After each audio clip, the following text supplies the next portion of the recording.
Tangan indahmu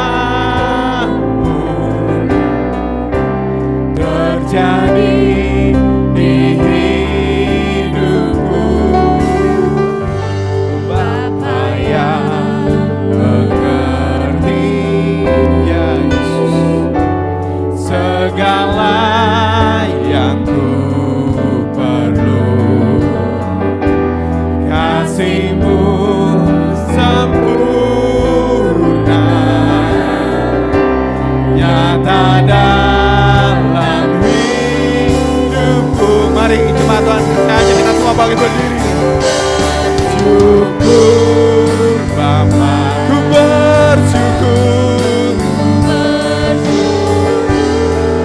Tuhan, buat kasih setia-Mu di dalam hidupku. Ku bersyukur, ku bersyukur, ku bersyukur Bapa. Oh, harap Yesus, kasih-Mu di dalam hidupku. Ku bersyukur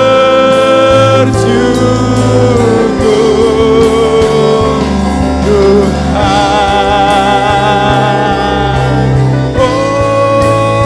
Oh, kami bersyukur. Kau Bapa yang tahu setiap keperluan hidup kami Tuhan.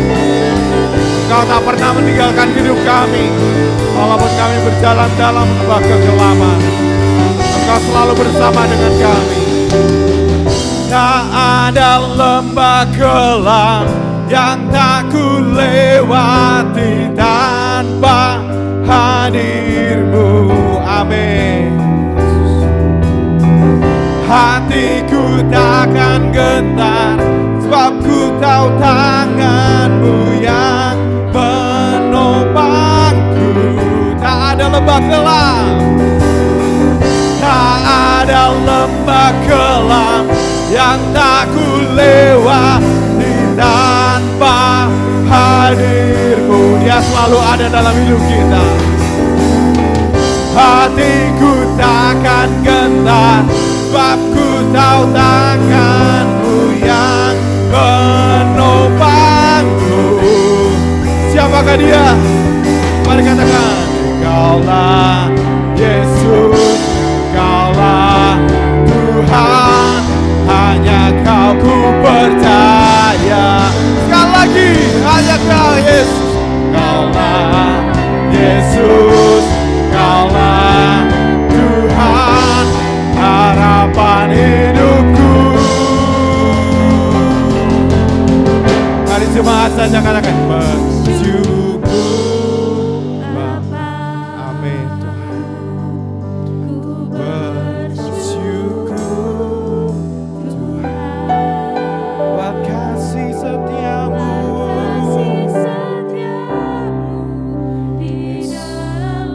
Engkau terlalu baik dalam hidup kami Tuhan. Ku bersyukur, ku bersyukur Bapa. Ku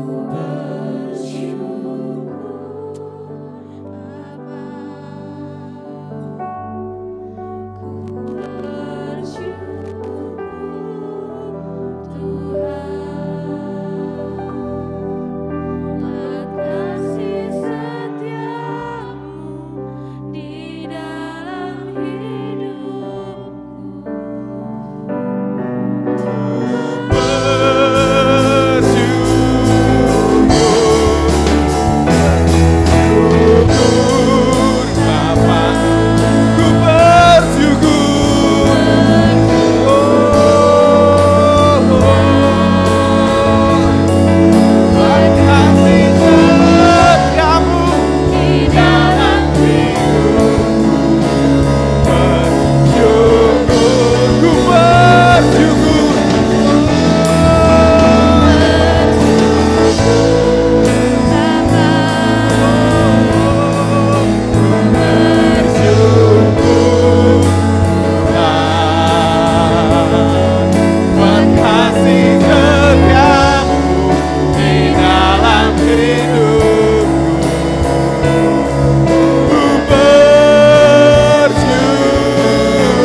urapan hati kami Tuhan.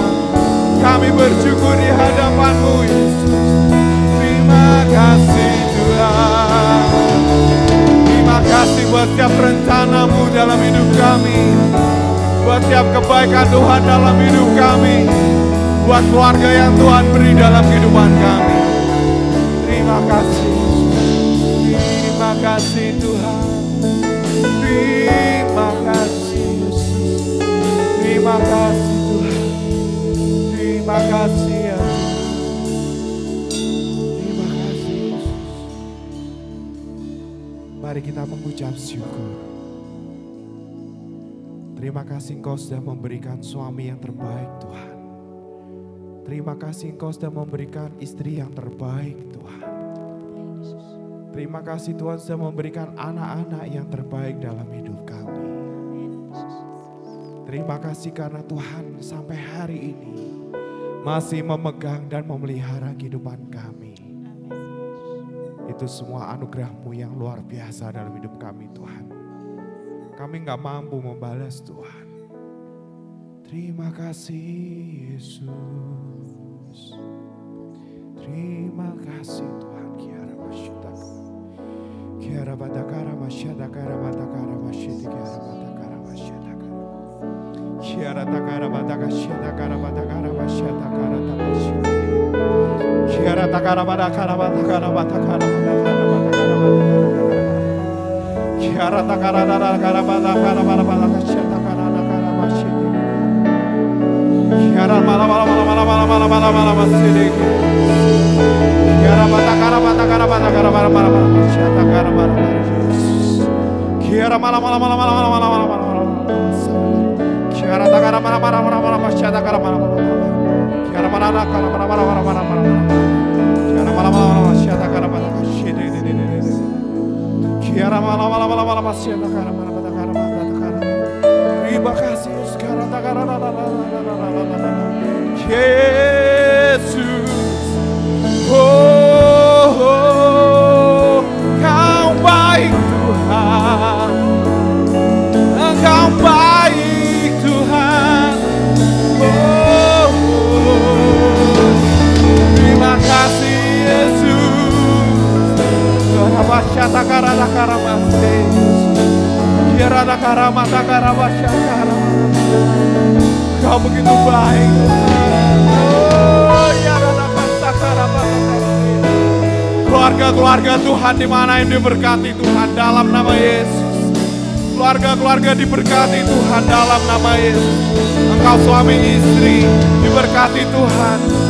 Anak-anakmu diberkati Tuhan. Setiap ladang garapanmu diberkati Tuhan. Haleluya. Yesus. Terima kasih Tuhan. Terima kasih Yesus. Haleluya. Haleluya. Kami sungguh merasakan cinta-Mu dalam hidup kami Tuhan pagi hari ini. Kami sungguh merasakan hadirat Tuhan yang begitu luar biasa dalam hidup kami. Kasih-Mu, cinta-Mu Tuhan, kami gak mau kehilangan sedikit pun dalam hidup kami Tuhan. Terus itu melekat dalam hidup kami. Kami mau intim Tuhan. Kami mau melekat dengan Kau Tuhan. Terima kasih Yesus. Kami bersyukur buat pagi hari ini. Terima kasih Tuhan. Kalau sebentar kami mau memuji, membesarkan nama-Mu. Dan kami mau mendengarkan setiap kebenaran firman Tuhan. Tuhan berikan sukacita, damai sejahtera bagi setiap jemaat-Mu Tuhan. Di dalam nama Yesus Kristus. Terima kasih Bapa yang siap untuk memuji Tuhan dan menyembah Tuhan. Sama-sama katakan amin. Amin. Haleluya. Perbuatan Tuhan begitu ajaib dan dahsyat dalam kehidupan kita. Amin. Amin. Haleluya. Come on musik. Haleluya. Ajaib Kau Tuhan.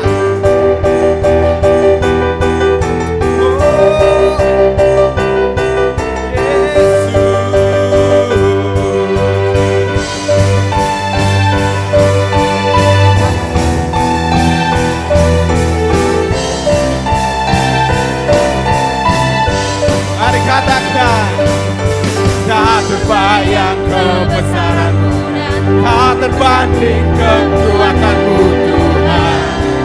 Kau mengabariku, yes. Segenap jiwa dan pengharapan telah ku serahkan untuk rencanamu Tuhan. Kau Raja atasku, hanya Kau, hanya Kaulah yang ditinggikan. Amin.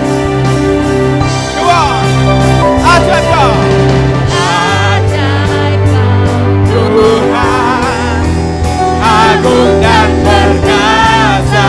Kau sumber kemenanganku, layak berkuasa, pemerintah selamanya. Yesus, Yesus Kaulah Raja mulia.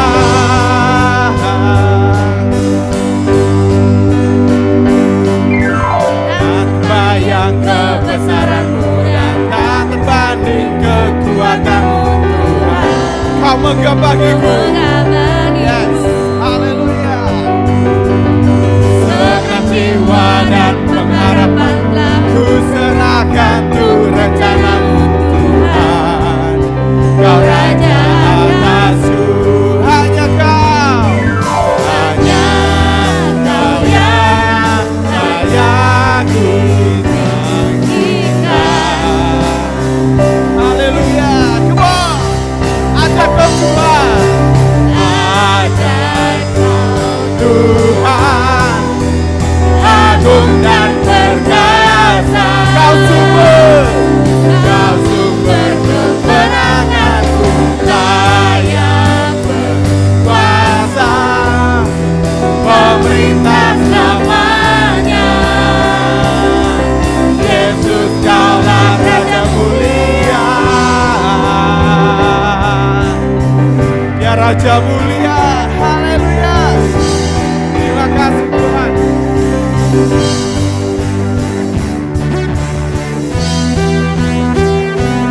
Mari jemaat Tuhan serukan Yesus.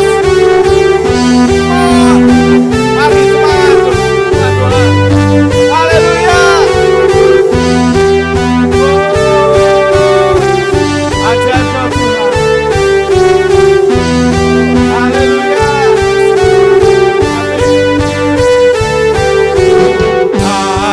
Ajaib Kau Tuhan, agung dan perkasa. Kau sumber kemenanganku, layak berkuasa, pemerintah selamanya.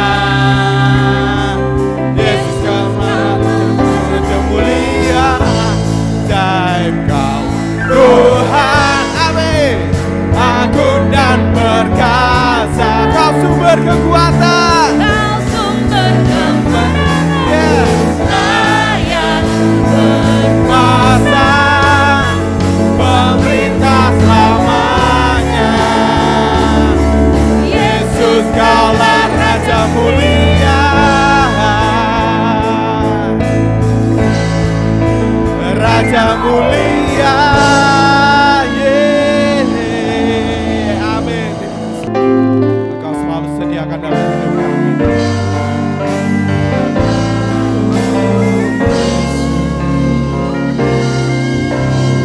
Meskipun aku mengerti apa yang ku alami,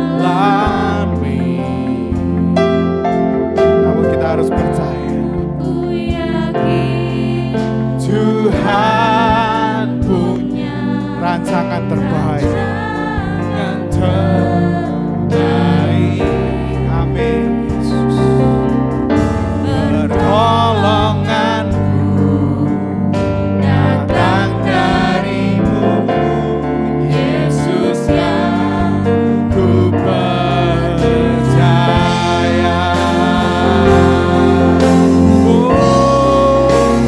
Yang tak mungkin bagiku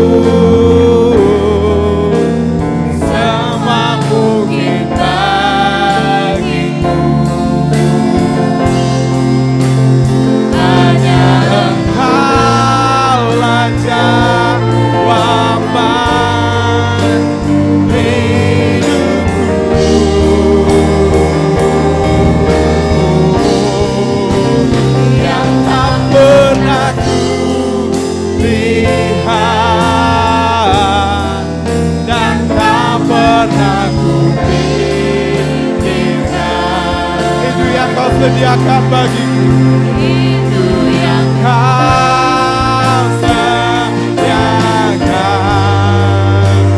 bagiku. Yang tak mungkin, yang tak mungkin bagiku, semua mungkin bagimu.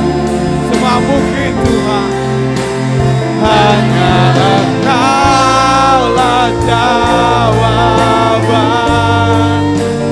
hidupku.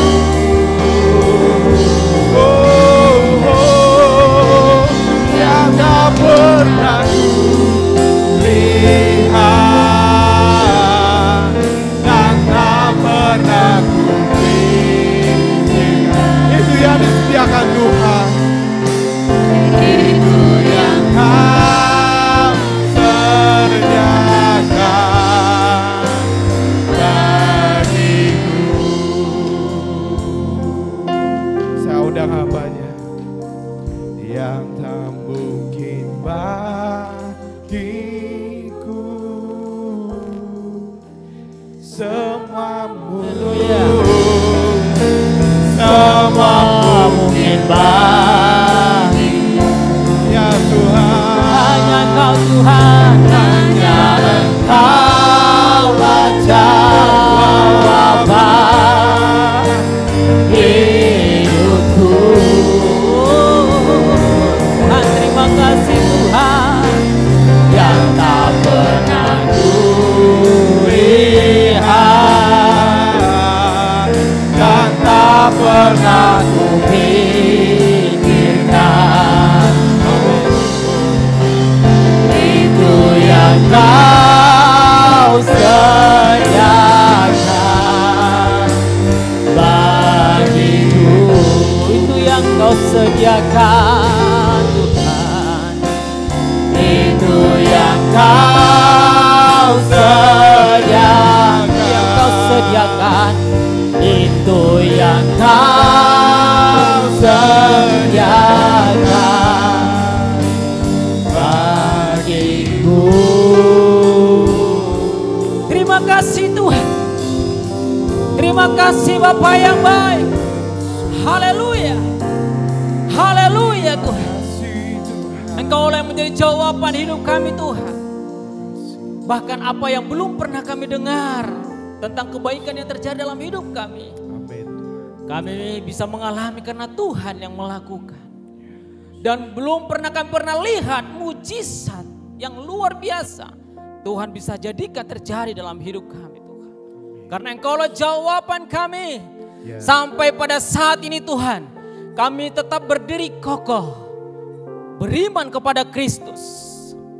Bahkan terlebih di masa pandemi ini Tuhan, ada banyak hal-hal baru yang sulit kami hadapi. Terlebih dalam keuangan yang mempengaruhi bagaimana kami harus melakukan segala sesuatu.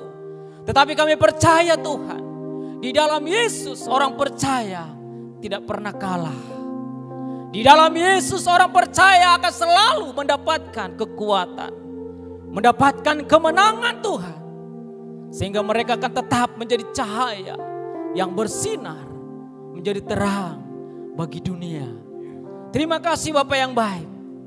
Terima kasih Tuhan sudah menolong kami, sudah memberkati kami Tuhan.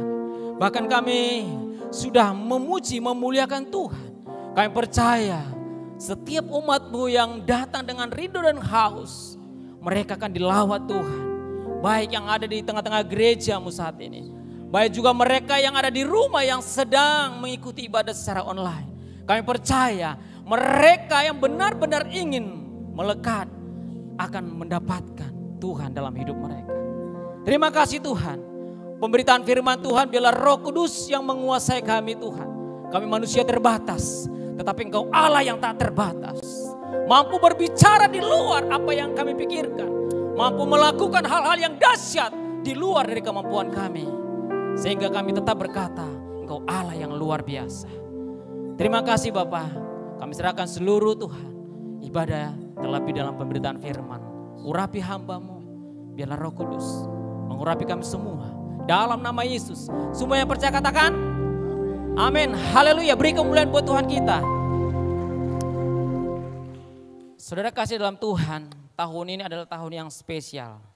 Karena di saat kita merayakan kenaikan Yesus Kristus, saudara-saudara kita juga merayakan Idul Fitri. Haleluya.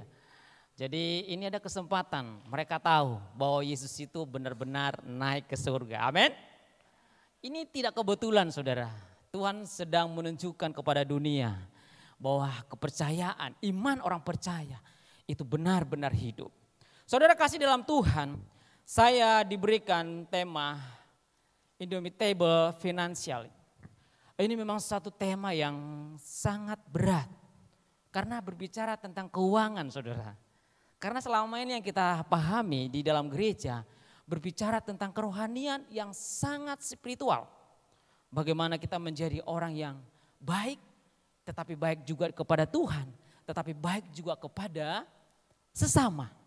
Tetapi hal ini menjadi sesuatu hal yang luar biasa. Kita harus juga baik secara finansial. Terlebih di masa-masa pandemi ini, ada banyak hal yang berubah.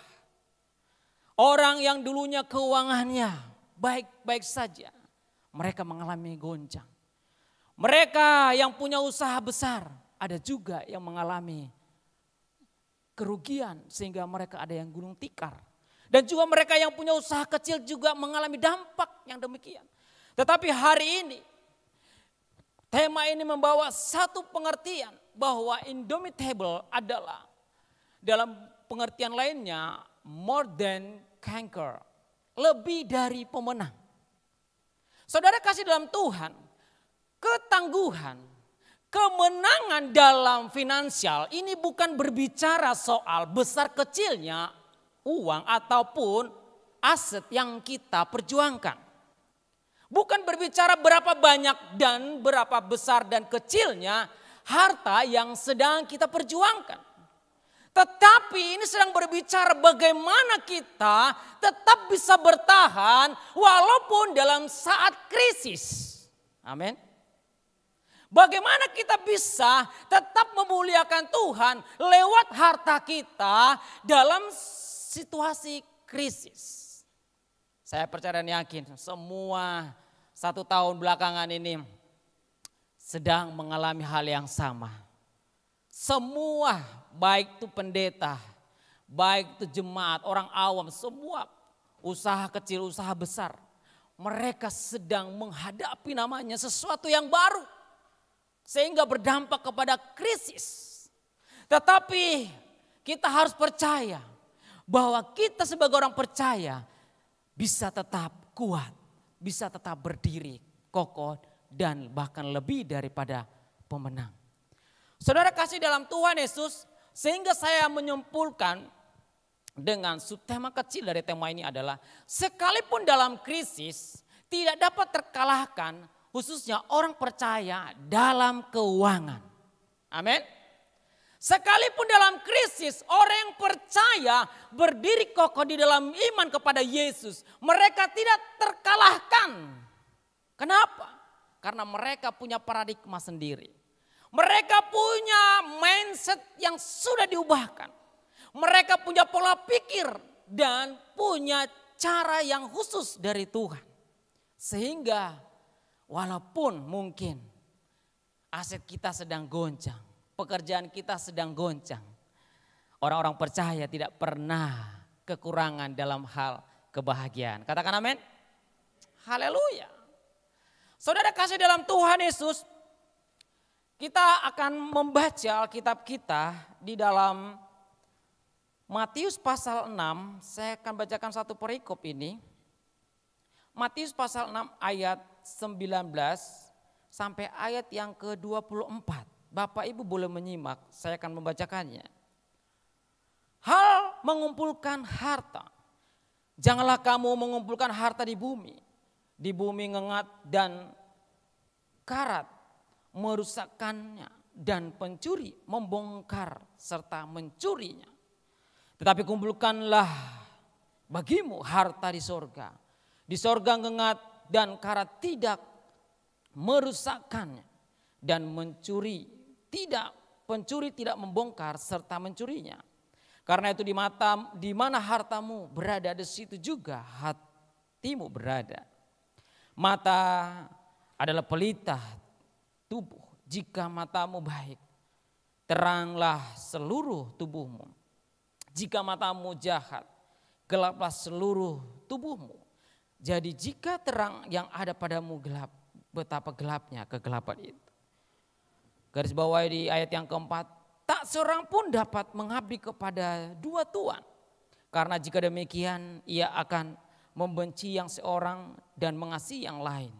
Atau ia akan setia kepada seorang dan tidak mengindahkan yang lain. Kamu tidak dapat mengabdi kepada Allah dan kepada Mammon. Saudara kasih dalam Tuhan, kalau Bapak Ibu jemaat Tuhan baca di ayat yang 19, ini sebenarnya kurang mantap kalau terjemahan di terjemahan baru. Tetapi kalau saya cari di terjemahan King James Version, jadi kita jangan merasa bersalah kalau kita sedang punya aset dan ataupun investasi. Kita lihat dikatakan demikian dalam terjemahan King James Version, dikatakan gini. Janganlah menggunakan harta untuk dirimu di dunia. Jadi kalau di terjemahan baru itu tidak mengatakan kepada diri sendiri. Tetapi dalam terjemahan King James Version dikatakan to yourself. Sebenarnya tidak salah kalau kita punya aset dan punya kekayaan. Yang salah itu adalah jikalau kekayaan itu, aset itu hanya untuk diri sendiri.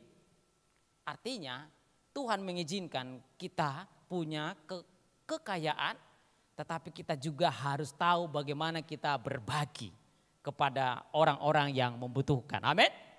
Jadi jangan merasa bersalah, wah berarti kalau kita mengumpulkan harta di bumi, sepertinya tidak alkitabiah. Terjemahan asli tidak berkata demikian. Tetapi kalau harta itu, kekayaan itu, aset itu kita gunakan untuk memperkaya diri sendiri, untuk kepentingan diri sendiri, itu yang dilarang ataupun itu yang disalahkan.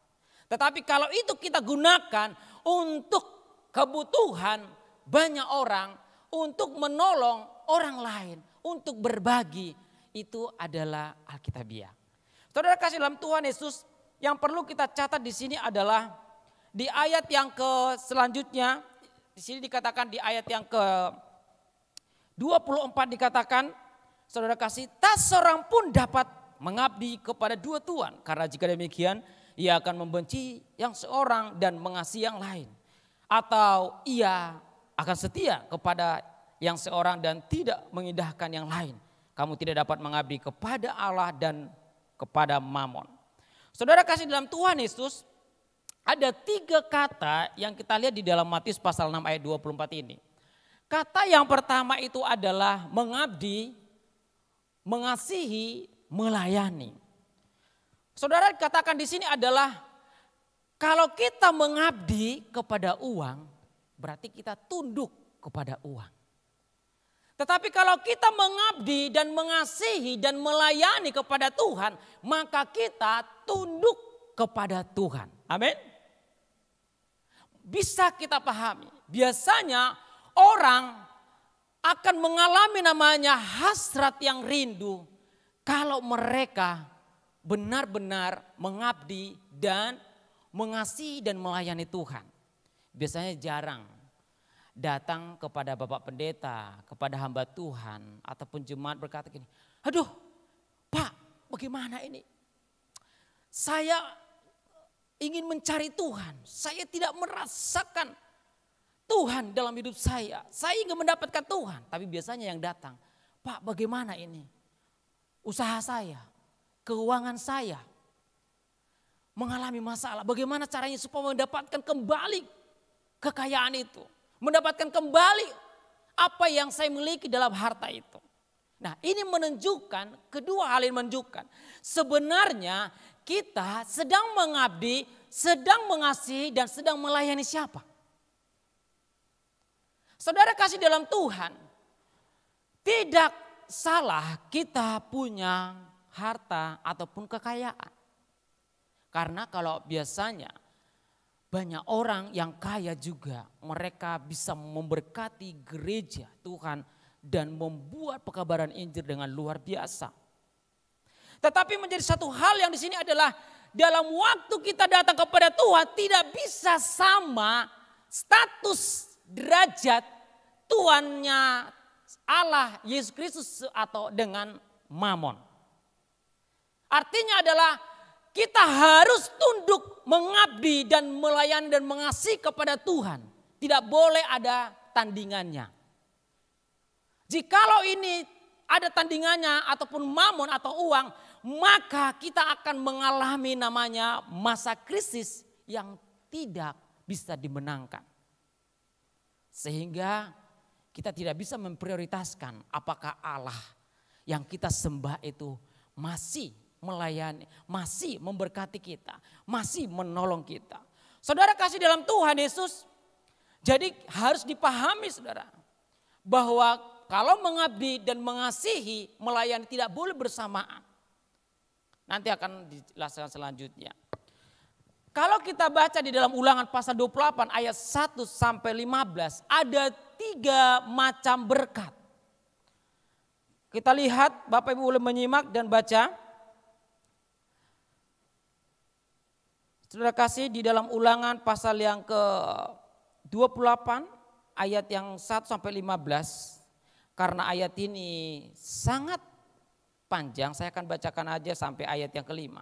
Jika engkau baik mendengarkan suara Tuhan Allahmu dan melakukan dengan setia segala perintahnya yang kusampaikan kepadamu pada hari ini, maka Tuhan Allahmu akan mengangkat engkau di atas segala bangsa di bumi. Segala berkat ini akan datang kepadamu dan menjadi bagianmu. Jika engkau mendengarkan suara Tuhan Allahmu, diberkatilah engkau di kota, diberkatilah engkau di ladang. Diberkatilah buah kandunganmu, hasil bumimu dan hasil ternakmu, yakni anak lembu sapimu dan kandungan kambing dombamu. Diberkatilah bakulmu dan tempat adonanmu. Ayat yang 8 dan ayat 12. Tuhan akan memerintahkan berkat atasmu di dalam lumbungmu dan di dalam segala usahamu. Ia akan memberkati engkau di negeri yang diberikan kepadamu oleh Tuhan Allahmu. Ayat yang ke-12. Tuhan akan membuka bagimu perbendaharanya yang melimpah, yakni langit. Kalau kata berbicara langit dalam terjemahan itu adalah surga. Untuk memberi hujan bagi tanahmu pada masa dan memberkati segala pekerjaanmu. Sehingga engkau memberi pinjaman kepada banyak bangsa. Tetapi engkau sendiri tidak meminta pinjaman. Saudara kasih dalam Tuhan Yesus, berkat yang pertama adalah bakul kita diberkati. Ini berbicara tentang berkat dan makanan kita setiap hari. Saudara kasih dalam Tuhan dikatakan bahwa di saat kita hidup dalam firman, beriman di dalam firman, melakukan dengan firman itu sesuai dengan kehendak Allah, maka kita akan diberkati bakul kita saudara. Itu berbicara makan minum kita diberkati Tuhan, amin. Semua di sini sama, pasti makan dan minum. Soal menu itu terserah, tergantung selera. Ada yang suka pedas, ada yang suka asin dan manis. Saya dulu di Sumatera sukanya pedas, tapi setelah masuk di Jawa pedas dan manis. Puji Tuhan, saya sangat diberkati karena bisa menikmati rasa-rasa yang berbeda. Nah, saudara kasih dalam Tuhan, diberkati dalam segala apa yang kebutuhan. Kalau dalam prinsip kebutuhan, ini namanya kebutuhan primer yang sangat pokok. Jadi Tuhan memberkati itu saudara. Nah, kita lihat yang selanjutnya adalah yang kedua, ini karena size-nya terlalu besaran. Yang kedua adalah diberkati lumbung yang disimpan berupa aset dan tabungan. Ayat yang ke-8 dikatakan, Tuhan akan memerintahkan berkat ke atasmu di dalam lumbungmu dan di dalam segala usahamu. Ia akan memberkati engkau di negeri yang diberikan kepadamu oleh Tuhan Allahmu. Saudara kasih dalam Tuhan Yesus, jadi Tuhan tidak hanya memberkati kita di dalam kebutuhan pokok saja. Tetapi dia juga memberkati kita di dalam kebutuhan lumbung. Ini berbicara tentang yang disimpan berupa aset dan tabungan. Saya percaya yakin semua di sini punya tabungan. Amin. Karena di zaman sekarang tabungan itu bukan hal yang luar biasa. Itu hal biasa. Bahkan mungkin di saat anak-anak ada yang sudah SMP dan SMA, mereka sudah terbiasa dengan menabung. Saya juga mengalami demikian dulu waktu masa-masa saya juga mengenal namanya uang.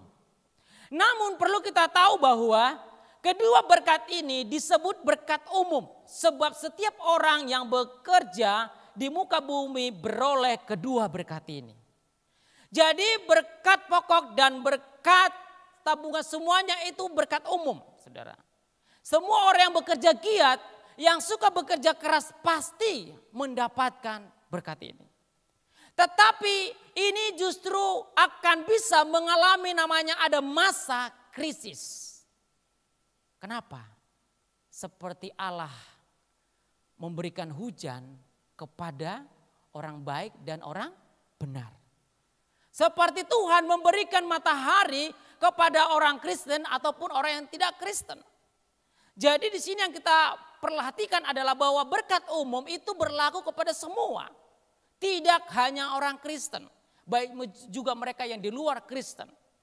Sehingga sebagai orang Kristen juga harus punya semangat untuk bekerja keras. Supaya berkat yang sama secara umum itu juga bisa kita dapatkan dan nikmati. Termasuk bisa setiap bulan kita menabung. Ya kalau ada aset. Kalau ada investasi lain hal lagi saudara. Nah tetapi ini kita lihat namanya berkat umum saudara. Namun ada hal yang kita tahu yang ketiga adalah berkat datang dari surga. Berkat khusus. Kita lihat tadi di dalam ayat yang ke-12 Ulangan 28 ayat 12. Dikatakan demikian saudara kasih. Tuhan akan membuka bagimu perbendaharaannya yang melimpah. Yakni langit. Kata langit tadi di sini terjemahnya adalah surga. Untuk memberi hujan bagi tanahmu pada masanya dan memberkati segala pekerjaanmu. Sehingga engkau memberi pinjaman kepada banyak bangsa. Tetapi engkau sendiri tidak meminta pinjaman. Saudara kasih dalam Tuhan. Yang ketiga ini adalah berkat dari surga. Ini namanya berkat khusus. Amin. Berkat khusus itu adalah hanya diperuntukkan bagi mereka yang menerima Kristus dan hidup dan menaati firman Tuhan. Jadi berkat surga itu di luar Kristus tidak akan bisa mendapatkan ini. Ini harus perlu kita pahami. Sehingga kita tidak bersemangat, tidak giat, tidak berambisi seperti orang yang sedang menikmati berkat secara umum. Tetapi kita juga harus tahu bahwa ada berkat secara khusus yang dipersiapkan kepada anak-anak Tuhan yang itu tidak akan pernah terkalahkan. Dan itu tidak akan pernah mengalami namanya persoalan yang berat walaupun masa krisis. Kenapa? Karena dia datangnya bukan dari dunia, tapi dia datangnya dari surga. Amin. Nah, saudara kasih dalam Tuhan Yesus. Ini menjadi sesuatu yang luar biasa. Sehingga ada satu semangat kita. Makanya saya katakan tadi waktu kita sedang mengatur dan sedang mengelola satu finansial, keuangan kita kuat dan bertahan di masa krisis. Bukan berbicara soal besar dan kecilnya yang kita punya, yang kita dapatkan. Tapi bagaimana kita memperjuangkannya. Dari mana sumbernya. Bagaimana kita memuliakan Tuhan lewat apa yang kita dapat. Kenapa? Karena itulah yang menunjukkan bahwa kita sedang menerima berkat khusus. Karena langsung surga yang memberkati. Sehingga walaupun masa pandemi gini saudara. Orang-orang Kristen mungkin mereka secara ekonomi mengalami goncangan. Tetapi mereka tetap punya namanya sukacita. Katakan amin. Katakan kiri kananmu. Masih bersuka cita?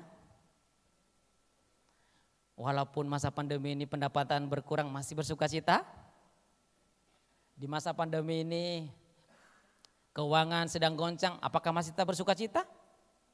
Amin. Karena inilah menunjukkan bahwa berkat dari surga turun bagi orang percaya. Karena mereka tahu sumber berkat itu datangnya dari Tuhan. Sehingga mungkin saat ini sedang mengalami satu masalah yang besar dalam pekerjaan kita, keuangan kita. Sehingga kita tidak perlu membawa perasaan yang berlebihan, membawa pikiran yang berlebihan. Sehingga kita mulai memboroskan diri dengan hal-hal yang sia-sia. Saudara kasih dalam Tuhan Yesus, oleh karena itu untuk mendapatkan berkat yang dari surga, kita berbeda polanya dengan mendapatkan berkat secara umum. Katakan amin. Kalau kita mendapatkan berkat secara umum cukup bekerja dengan giat. Bagus manajemen keuangan. Pintar menghemat. Kalau motivator dunia berkata, punya filosofi, harus sukses, harus kaya, harus berhasil. Tetapi yang dahsyatnya adalah filosofi dalam kekristenan adalah mereka dipanggil diberkati untuk memberkati. Katakan amin. Jadi keberhasilan yang diperoleh sebagai anak Tuhan adalah bagaimana mereka sudah berapa banyak orang-orang yang diberkati di sekitarnya, itu namanya berhasil. Itu namanya sukses dalam konsep kekristenan. Jadi kita sangat berbeda. Filosofi kita tentang kesuksesan itu sangat berbeda. Karena kita punya paradigma yang ciri khas Kristus. Sehingga kita tidak sedang berjuang seperti motivator dunia. Mereka berusaha dengan cara yang apapun supaya mereka tetap sukses dan berhasil. Walaupun mereka harus menyikus kiri dan kanan, saling menjatuhkan. Itu pola dunia. Karena tujuan mereka adalah sukses. Karena tujuan mereka adalah berhasil. Karena tujuan mereka adalah mendapatkan harta yang banyak. Tetapi berbedanya adalah orang Kristen punya filosofi. Mereka dipanggil untuk diberkati dan untuk memberkati. Jadi keberhasilan kekristenan adalah seberapa banyak orang-orang yang sudah diberkati. Itu namanya baru sukses. Amin. Jadi kalau Bapak Ibu sudah banyak sebelah kiri kanan berkata, wah Pak, aku sangat diberkati. Lewat kata-katamu, itu sudah diberkati. Kita sedang memberkati orang, kita sedang sukses, kita sedang berhasil. Oh Bapak Ibu, terima kasih, aku sudah diberkati lewat pertolonganmu. Kita sudah sedang sukses, kita sedang memberkati. Amin. Konsep kekristenan memang dahsyat. Kenapa? Karena berkat yang mereka dapat bukan hanya secara umum, tetapi ada yang berkat secara khusus dari surga. Tahu cara berpikir yang benar. Oleh karena itu, untuk kita kuat dan tangguh dalam manajemen, dalam keuangan kita, maka kita lihat ada ayat-ayat pendukungnya saudara. Dikatakan bahwa berkat Tuhan yang membuat kita kaya dan tidak menambahkan kesusahan besertanya. Saya tanya saudara kasih dalam Tuhan, ini misalnya di dalam pasal 10 ayat 22. Apakah orang kaya bisa susah? Bisa. Apakah orang miskin bisa susah? Ya bisa. Saudara kasih dalam Tuhan, hidup ini sangat fenomena.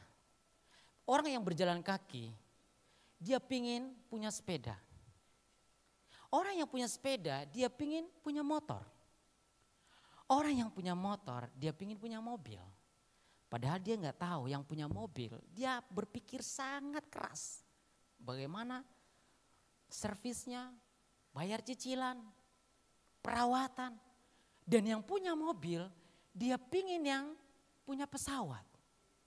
Padahal dia nggak tahu, orang yang punya pesawat takut jantungan pas di atas kapan matinya.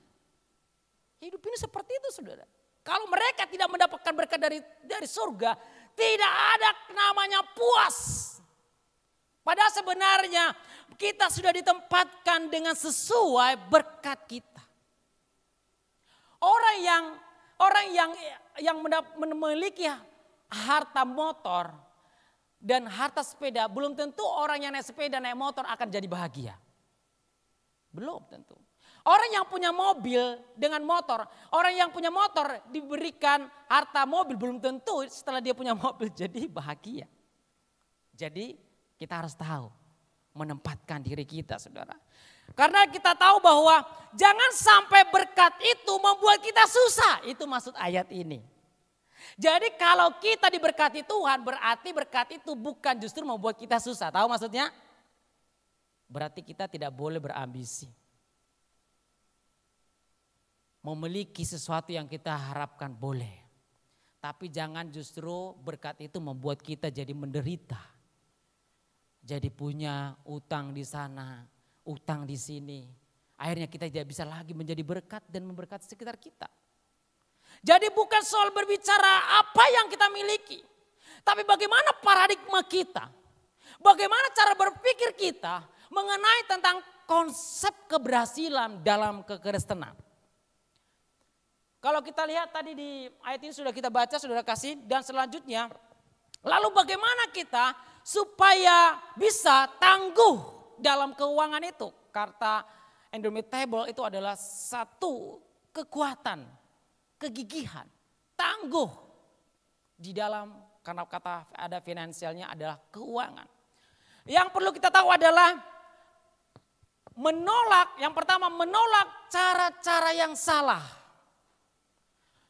Kenapa? Karena kita tahu berkat itu dari sorga. Kalau sorga tidak berkenan, maka berkat itu bukan jadi berkat yang sesungguhnya membuat kita bahagia. Tapi berkat itu akan membuat kita susah. Makanya di Amsal dikatakan jangan berkat yang kita dapatkan itu membuat kita jadi susah. Tetapi berkat itu harus benar-benar membuat kita bahagia. Nah, kita lihat saudara kasih, seperti yang pertama menolak cara-cara yang salah. Kita lihat Gehasi. Gehasi dia berbohong, saudara. Kalau kita baca di dalam 2 Raja-Raja pasal 5 ayat 20-27. Waktu Naaman mengalami mujizat kesembuhan dari pelayanannya Elisa. Naaman dengan senang hati seorang yang kaya, bahkan seorang raja.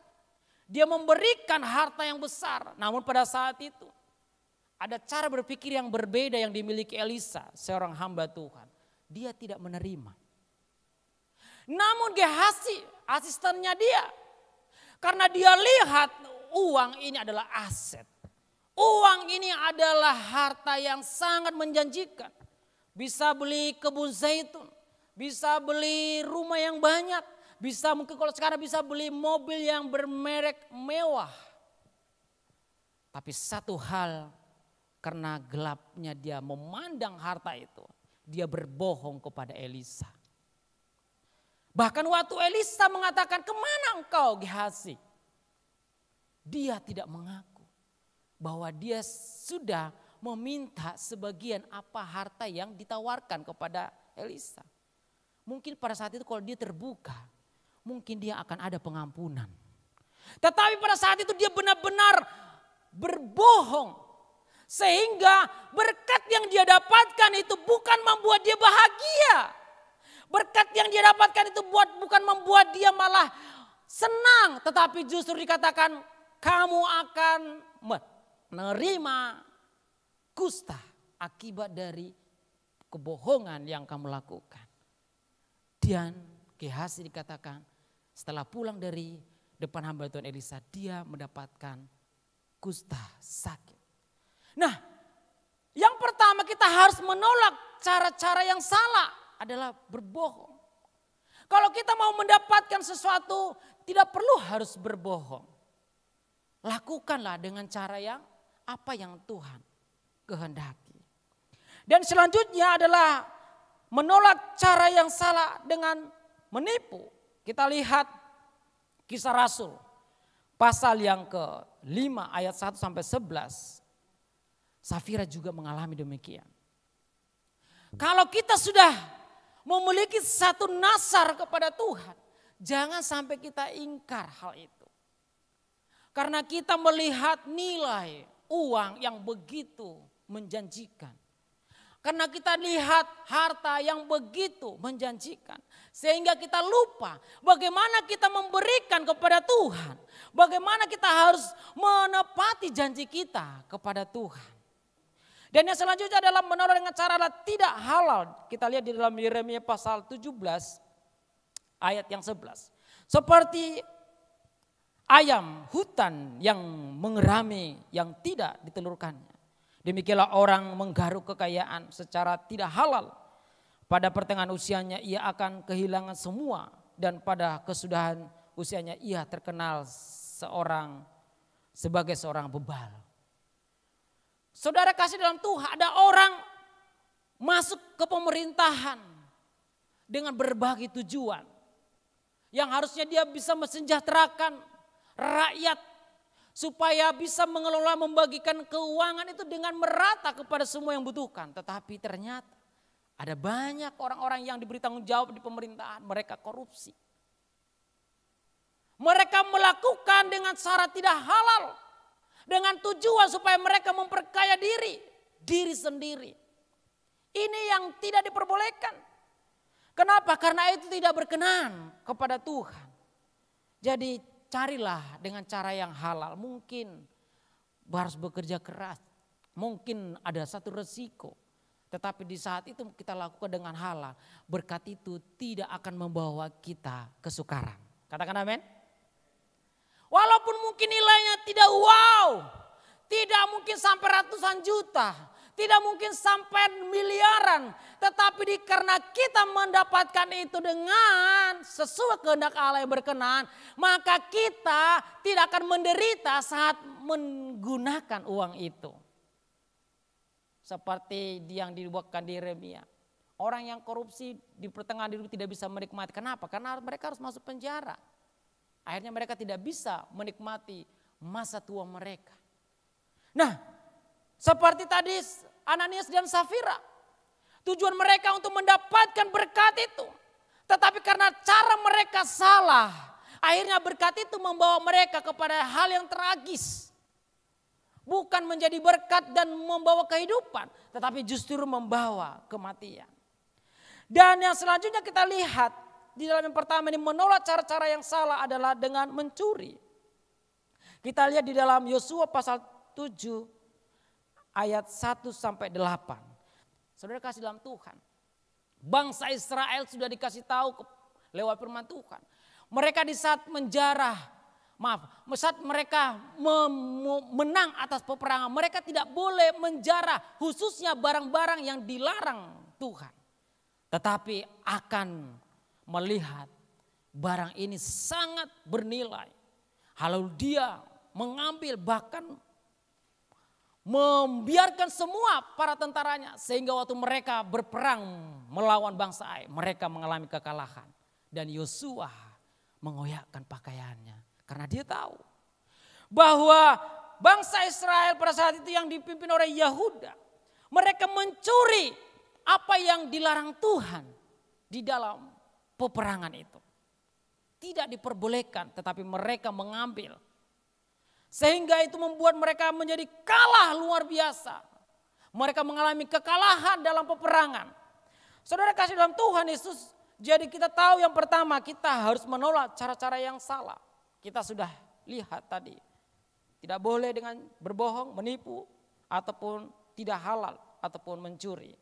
Dan yang kedua adalah kita supaya kita bisa tangguh dan kuat dalam keuangan kita harus memiliki namanya financial plan. Harus punya namanya perencanaan dalam keuangan. Saudara kasih dalam Tuhan Yesus, kalau tidak ada perencanaan dalam keuangan maka sering sekali kita memiliki harta. Lalu kadang-kadang kita tidak mengerti kok bisa habis, kok hasilnya tidak bisa kita nikmati. Jadi kita harus perlu namanya punya perencanaan.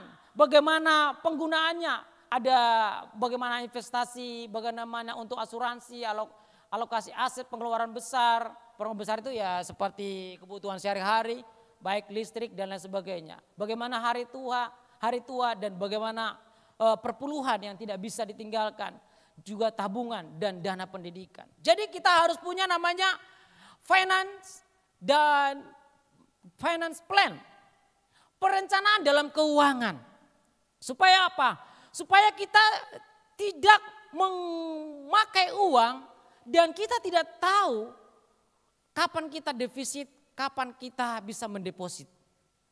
Sehingga waktu kita mempunyai perencanaan uang yang baik, maka kita akan bisa tahu apakah kita masih bisa menabung, apakah kita masih bisa berinvestasi, apakah kita bisa tetap punya sisa uang untuk digunakan. Nah, kita harus tahu bahwa uang adalah hamba yang baik, tetapi tuan yang jahat, saudara. Jadi uang itu sebenarnya adalah hamba yang baik. Kalau kita bisa mengelola, merencanakannya dengan baik. Tetapi uang itu bisa menjadi tuan yang jahat kalau kita tidak bisa mengelola dan merencanakan yang baik. Yang perlu kita hindari yang paling gampang adalah hindari gaya hidup konsumtif. Kalau dalam bahasa kias itu lapar mata, itu maksudnya itu adalah mereka suka membeli barang-barang yang bukan karena kebutuhannya, hanya untuk memenuhi keinginan. Serius sekali saudara kasih, kalau kita tidak punya financial plan, perencanaan dalam keuangan, itu bahayanya waktu kita keluar ke mall. Biasanya kalau keluar ke mall ya, suami-suami itu lihat istrinya itu kemana langkahnya, ya kan? Kalau dia udah mulai melangkah ke satu toko, wah bisa-bisa itu langsung, minggir, ayo sana aja. Kenapa? Karena sudah ada budget. Sudah ada budget yang harus dikeluarkan, masuk di kode, jangan sampai lebih dari ini ya. Kenapa? Supaya waktu pulang dari mall jangan jadi malah stres, saudara. Malah jadi bingung, kenapa? Harusnya bisa digunakan untuk 1 bulan, malah dihabiskan untuk 2 minggu. Wah repot, dapur bisa gak berasap. Financial plan itu perlu. Saya kalau gajian, langsung ke saya sepenuhnya kepada istri. Jadi kalau saya dapat berkat itu, selain berkat pelayan dan lain-lain, itu memang penuh kepada istri. Jadi full memang kepada istri gitu. Itu pola. Dan sudah dipotong per puluhan. Ada lagi berapa persen. Namun harus ada namanya pengaturan. Sehingga kalau kami di dalam 1 tahun sudah punya planning atau dalam 1 bulan. Kalau misalnya ada rencana ayo liburan gitu. Kita harus ada namanya budgeting. Seperti kemarin udah lama gak liburan, liburan. Tetap kita ada budgetingnya. Supaya apa? Supaya pulang liburan itu tetap senang. Amin. Jangan semangat liburan, wah bahagia. Waktu pulang liburan stres. Kenapa? Karena melebihi dari budgeting. Hindari gaya hidup konsumtif. Ada orang, apalagi sekarang dunia medsos ya. Ada belanja online. Lihat, barangnya bagus. Barangnya bagus, lama-lama di rumah belakang itu penuh dengan barang online. Tidak berguna, tetapi menghabiskan uang. Harus bijaksana, harus tahu. Jangan sampai karena kita tidak punya planning, perencanaan keuangan sehingga kita menghadapi ataupun menemukan masalah-masalah yang baru ataupun masalah yang besar. Jadi kita harus tahu setelah perpuluhan, persembahan, kasih, kita harus punya manajemennya. Harus ditempatkan.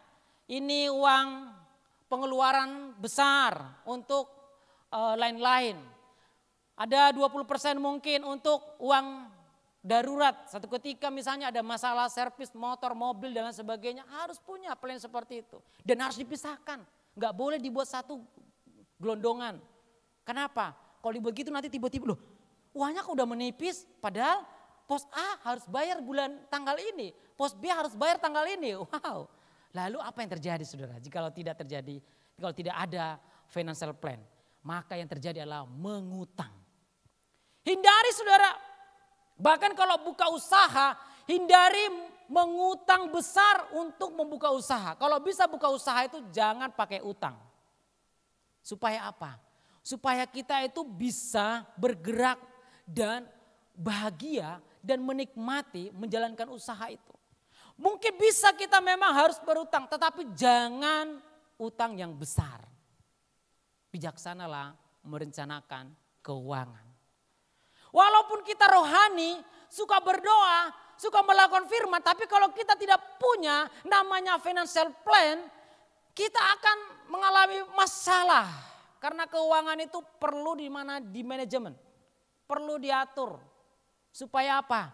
Supaya kita tidak menderita karena masalah-masalah keuangan. Mungkin masa pandemi ini pendapatan kita menurun, ya tidak apa-apa. Semuanya harus disesuaikan. Seperti hamba Tuhan ya. Biasanya waktu sebelum pandemi ada banyak pelayanan. Melayani itu biasanya Tuhan selalu berkati dengan banyak hal. Tetapi di saat pandemi itu hamba-hamba Tuhan harus belajar mendisiplin diri, saudara. Bahkan yang dulunya mungkin menikmati makan-makan yang enak, kita harus mungkin dikurangi. Begitu juga dengan jemaat, harus mendisiplin diri. Jadi jangan menjadi punya gaya hidup konsumtif. Nah, merencanakan keuangan itu sangat penting, saudara kasih dalam Tuhan Yesus. Karena jikalau kita tidak bisa merencanakan dengan benar, maka kita akan terjebak. Kita lihat di dalam Amsal pasal 11 ayat yang ke-28. Siapa mempercayakan diri kepada kekayaan akan jatuh, tetapi orang benar akan tumbuh seperti daun muda. Jadi kalau kita misalnya bulan ini mendapatkan profit ataupun berkat yang wow, jangan langsung muncul gaya hidup konsumtif kita. Langsung mulai belanja. Mulai pikirkan, mulai direncanakan supaya bisa juga memberkati, jadi berkat dan untuk memberkati, saudara kasih. Karena jikalau kita mulai terfokus kepada kekayaan itu, maka kita akan mengalami masalah-masalah baru. Seperti dikatakan berkat Tuhan itu memberikan kaya, tetapi tidak menjadikan kita susah atas berkat itu. Saudara, itu di Amsal tadi dikatakan. Jadi berkat Tuhan itu bukan membuat kita jadi semakin susah karena kita mendapatkannya. Ada orang kadang-kadang dikasih berkat pas-pasan ataupun seadanya, wow, pintar memanajemen. Tapi waktu dia dapat berkat banyak, wow, langsung dia tidak bisa. Beli ini. Nah, itu harus dihindari. Kenapa? Supaya kita tidak terjadi masalah yang baru. Yang ketiga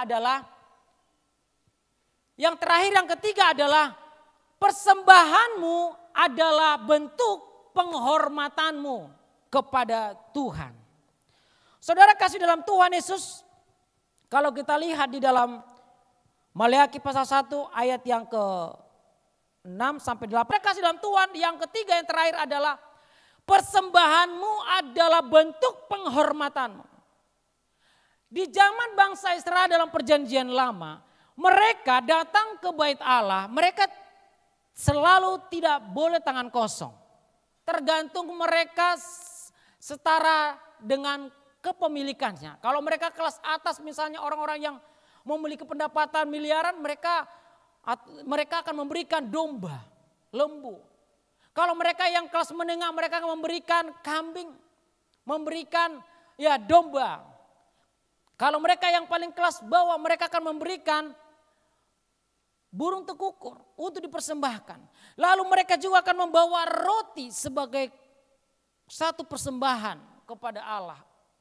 Dan itu akan dibakar menjadi berbau rupa harum. Namun pada saat itu mereka datang membawa binatang yang bercacat, binatang yang buta.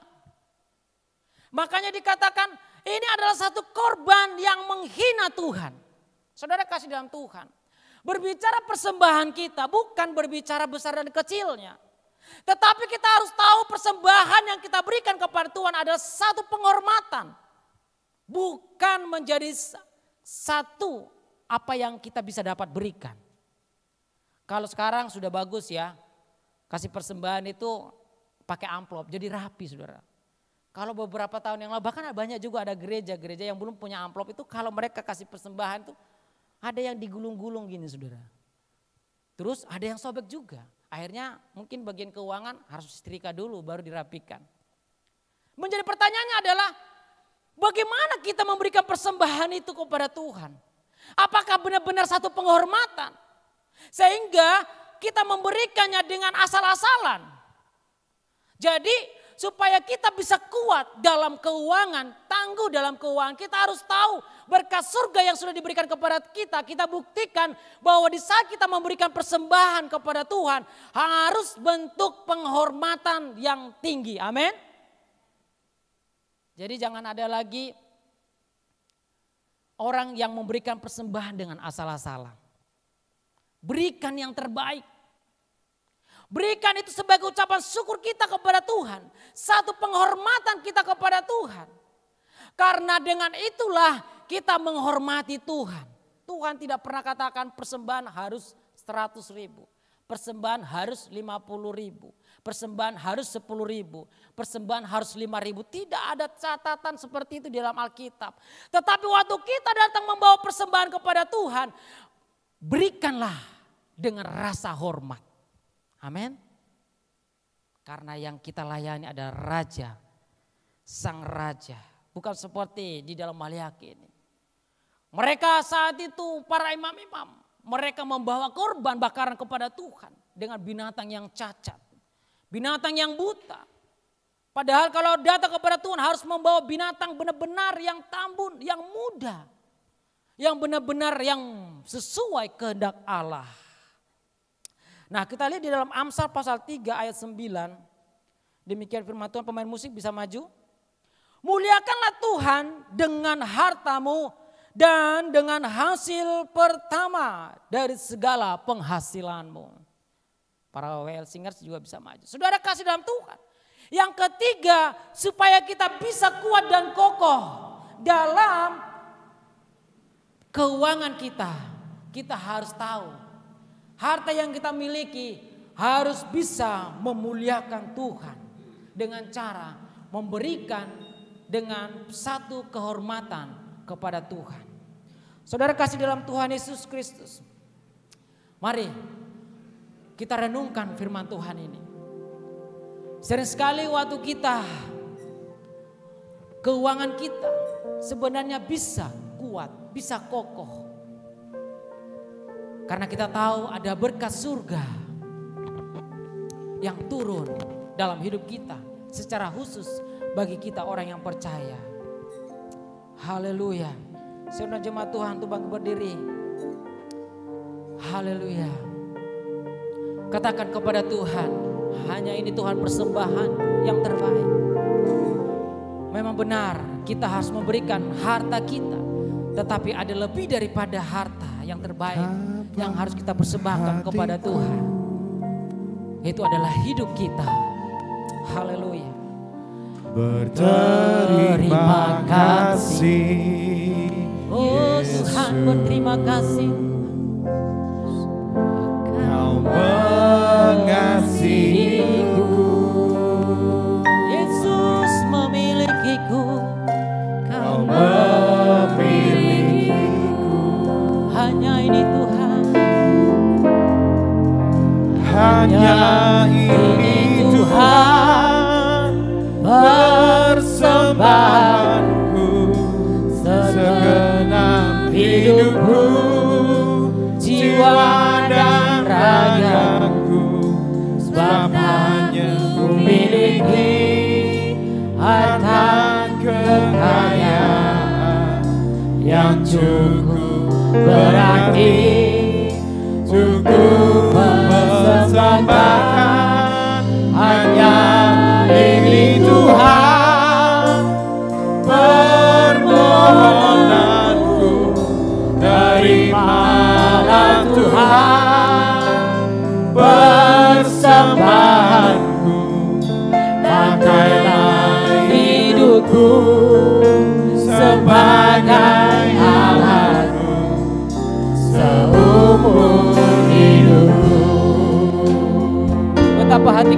Terima kasih Tuhan. Betapa hatiku. Amin. Haleluya. Berterima kasih Yesus. Kau memilikiku Tuhan. Kau memiliki. Amin. Mengasihi. Kau memiliki. Hanya ini Tuhan. Oh. Hanya ini Tuhan persembahanku, segenap hidupku, jiwa dan ragaku, sebab tak ku miliki harta kekayaan yang cukup berarti untuk persembahkan.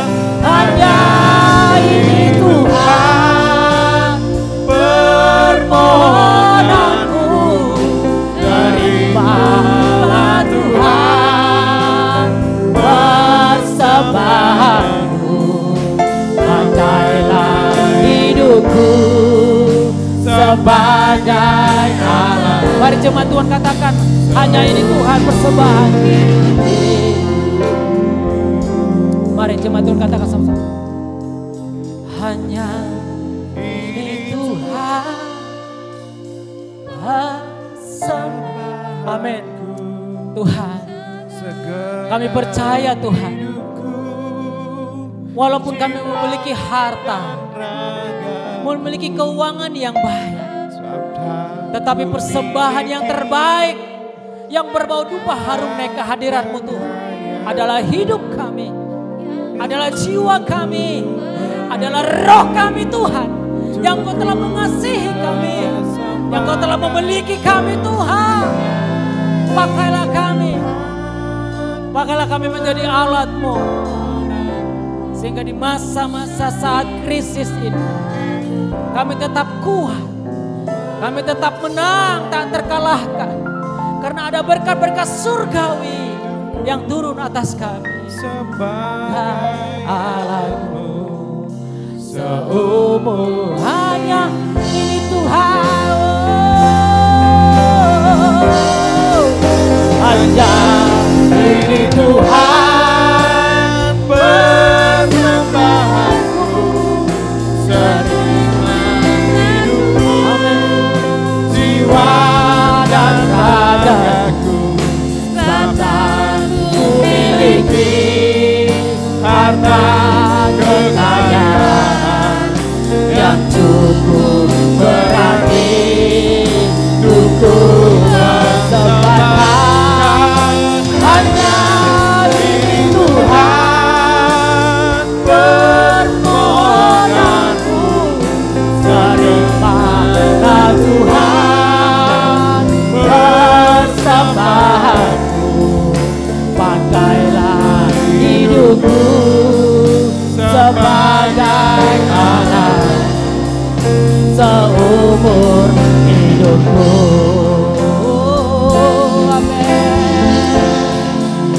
Pakailah hidupku sebagai alat seumur hidupku. Pakailah hidupku, amin. Pakailah hidupku sebagai alat seumur hidupku. Haleluya. Terima kasih Tuhan. Terima kasih yang Bapa. Engkau Allah yang luar biasa Tuhan. Lewat firman Tuhan ini Tuhan, ada kekayaan, ada harta yang terbaik yang kami miliki. Biarlah itu untuk kemuliaan Tuhan. Tetapi yang lebih daripada itu Tuhan, jiwa kami, raga kami, dan roh kami Tuhan, menjadi lebih daripada harta kami. Engkau pakai menjadi alat-Mu Tuhan. Sehingga kami memiliki cara pandang yang berbeda, paradigma yang benar Tuhan, untuk berjuang di masa krisis Tuhan. Sehingga kami bisa tak terkalahkan Tuhan, di dalam setiap keuangan kami. Kami bisa tetap menjadi berkat dan memberkati orang-orang sekitar kami. Karena kami tahu Tuhan, berkat umum sudah dimenangkan, tetapi berkat khusus dari surga berkenan dalam hidup kami sebagai orang yang percaya. Terima kasih Tuhan. Terima kasih Bapa yang baik. Kami sangat berterima kasih Tuhan. Kami sangat bersyukur Tuhan. Sehingga kami akan lebih lagi Tuhan memahami dan melakukan yang terbaik untuk kemuliaan Tuhan. Baik lewat keuangan kami, lewat harta kami, terlebih lewat hidup kami, roh dan tubuh dan jiwa kami untuk kemuliaan-Mu. Di dalam nama Yesus Kristus, semua yang percaya katakan amin. Haleluya.